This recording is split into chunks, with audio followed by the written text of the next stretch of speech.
Chapter 11 Bind 1 The Discipline. As I walked past a newsstand the other day, Barack Obama's gravely serious face caught the corner of my eye. When I turned to look, there he was, all but glowering out from the cover of Vanity Fair. Instead of the familiar, amiable Obama, it was a grave Obama of blunt frankness. There was challenge in his eyes, a little glare of anger. I thought it was a risky photograph for him. His charm was gone. He seemed almost ready to scold. This was not the look of a bargainer.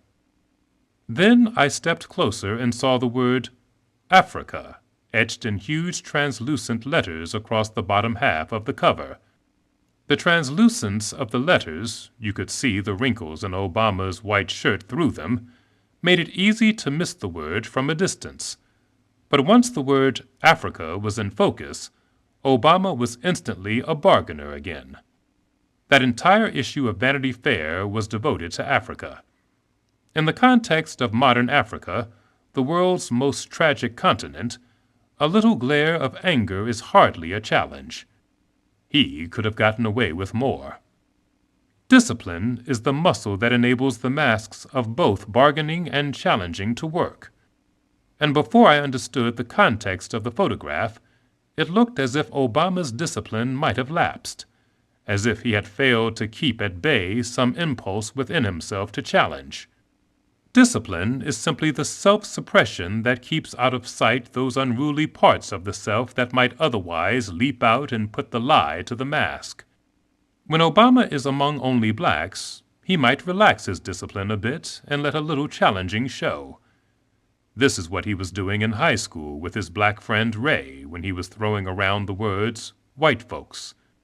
The next day, in front of his English teacher or his white teammates on the basketball team, he would be the bargainer again, offering them the benefit of the doubt and suppressing his impulse to challenge. Conversely, it is unimaginable that Al Sharpton would walk into a confrontation with a white authority figure, a police chief, a school official, a corporate CEO, and mention that racism had greatly declined in American life, though he might entertain this idea in the company of only blacks. These masks require great discipline because we are all far more varied and complex than the mask we wear. The barber shop is a cherished institution in every black community because no whites are present and one can be undisciplined without risk. The popular movie Barber Shop stirred controversy because of a scene in which one of the barbers not only criticized Jesse Jackson, but also said that O.J. Simpson was guilty. Two statements that clearly violate the challenger's mask and would likely not be said in the presence of whites. There was controversy precisely because the movie was released for everyone to see. Both the movie and its release were breaches of discipline. Again, the sole purpose of these masks is to enable blacks to gain things from the more powerful white majority by manipulating their need for racial innocence, and thus their sense of decency. If whites today, in what I've called the age of white guilt, didn't greatly need racial innocence in order to be decent people, there would be little market for bargaining and challenging. But whites are in fact stigmatized with past racism, and this does two things. It makes them a vast market for racial innocence, and it gives blacks a monopoly over that innocence. So we blacks are ferociously disciplined around our two masks simply to protect this monopoly, to make sure that we keep our power over white innocence.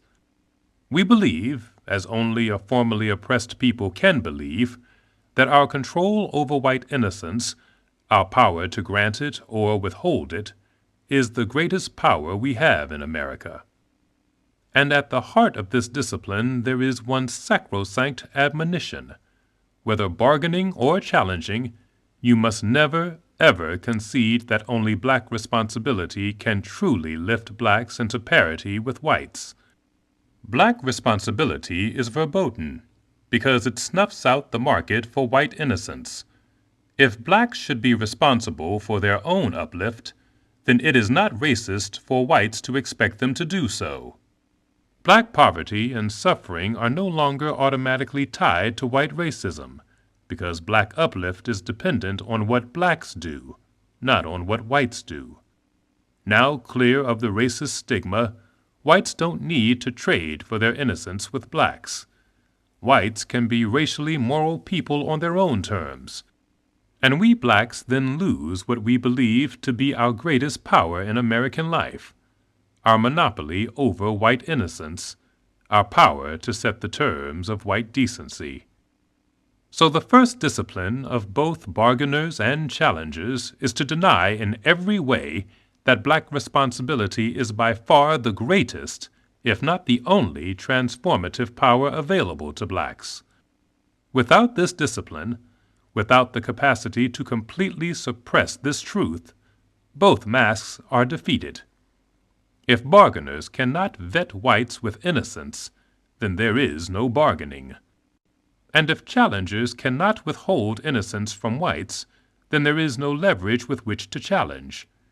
If America accepts that blacks do in fact hold their fate in their own hands, then these masks simply evaporate.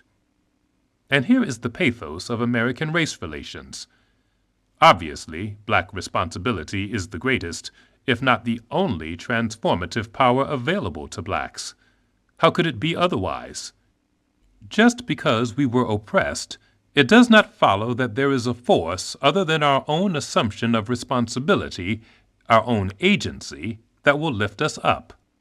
Where in all of human history has one group been lifted up by the guilt or goodwill or need for innocence of another group? Where have former oppressors transformed their former victims? And yet, black responsibility is the third rail of American race relations. If whites mention it, the stigma of racism falls upon them. If blacks mention it, they are Uncle Toms betraying their race by letting whites off the hook. Thus, we have so encircled this obvious truth with threats of stigmatization that it has become one of the most formidable taboos in American life.